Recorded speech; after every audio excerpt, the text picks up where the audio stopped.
regulations under the National Biodiversity Act of 2002. First, the access to biological diversity. So, the for these people to obtain any biological resource occurring in India or knowledge associated for research or commercial utilization, then they have to take approval from the National Biodiversity Authority at the national level. These persons include a person who is not a citizen of India, a citizen, but he or she is an NRI as defined in the clause 30 of section 2 of the Income Tax Act of 1961, or they may be corporate associations or organizations which are not incorporated or registered in India, or if they are registered in India but still they have non-Indian participation in its share of capital or management.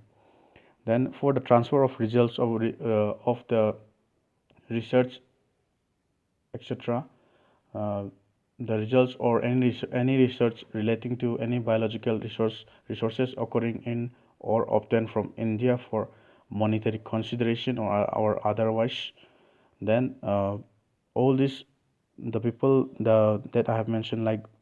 in a person not a citizen of India, citizen but NRI, etc., they have to again take the permission or approval from the National Biodiversity Authority. And there's a this transfer of research, it does not include publication of research paper or dissemination of knowledge in any seminar or workshop. For them, this the permission of National Biodiversity Authority is not required. Then for the application of IPR with approval from National Biodiversity Authority, any of them, if they want to get IPR, intellectual property rights, over things, over resources that have been derived from biological resource of India, or any research related derived from India, they have to take the approval of the National Biodiversity Authority for applying the IPR or the intellectual property right. This application, they have to be applied to the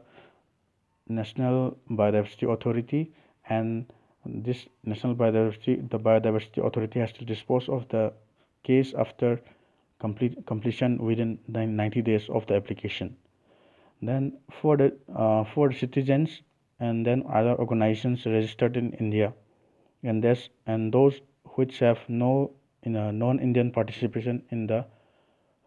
share and capital management, they have to take the permission for exploitation or access to the biological diversity from the state biodiversity boards. So that means for Indians and then those in uh, registered in Indian companies, those companies or associations, corporates registered in India, they have to take permission from the state biodiversity boards of the state only. But for the NRI, then non-citizens, they have to take the approval from the national biodiversity level authority of the national level.